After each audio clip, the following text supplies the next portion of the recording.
Hi, my name is Bradley Watson, and I'm going to be talking today about good and healthy friendships. So, starting off, why are the friends I make important? The friends that you spend time with shape your life and affect who you are.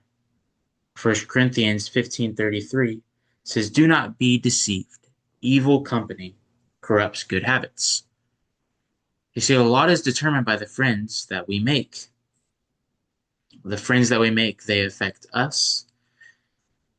And what we're going to see is that if we make friends with people who are controlled by other things that aren't godly, then by us being in a relationship with them, it can affect it can affect us in our relationship with the Lord and how we interact with others.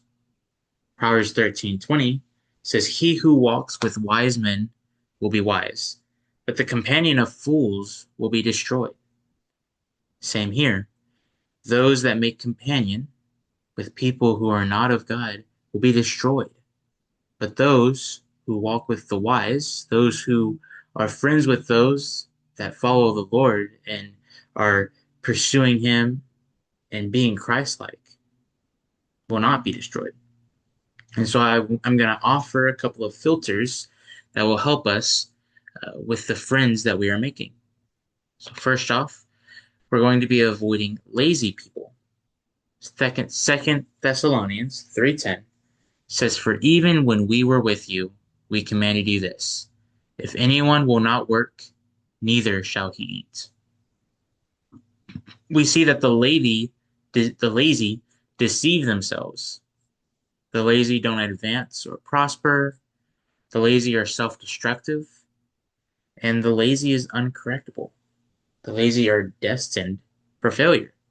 They're not willing to step out of their comfort zone. They're not willing to learn. They're kind of stuck in their own ways, and they're not willing to be productive. Yeah. And God has called us to be productive people, stewards of His creation. Proverbs 12:24 says, "The hand of the diligent will rule, but the lazy man will be put to forced labor." The next group we're going to move on to are avoiding angry people. Proverbs 29:11, "A fool vents all of his feelings, but a wise man holds them back." See, the angry person gets in trouble, stirs up conflict. The angry make bad decisions, they do crazy things, and they lose what is valuable, such as their family, their health, and even their jobs. The angry people are so consumed with their emotions that their mind is so blocked that they're making instinctual decisions, flesh decisions that aren't godly and Christ-like to others. And so if we have friends that are like that, it's going to affect us. We may become angry ourselves.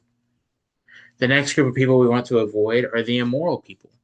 The beginning of Romans 6:23 states, "For the wages of sin is death." Morality matters. 97% of people who graduate high school, marry, and then have kids are more likely to be successful. If you, for example, are to have kids before getting married, living an immoral life by having sexual relations outside of marriage, it is going to affect your life. God has set up a pattern that follows His laws of morality, and that is to better ensure our success. We see that with this 97% that the morality that God has set is more successful.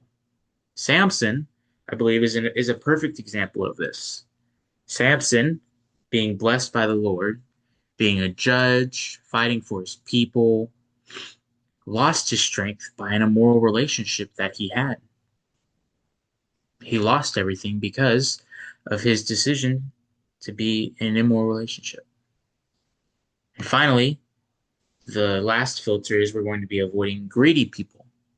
Luke 12:15 states, "Then he said, beware, guard against every kind of greed. Life is not measured by how much you own." Ecclesiastes 5:10 states, "Those who love money will never have enough."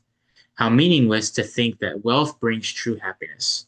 God brings satisfaction to our life and those around us, not the things we own.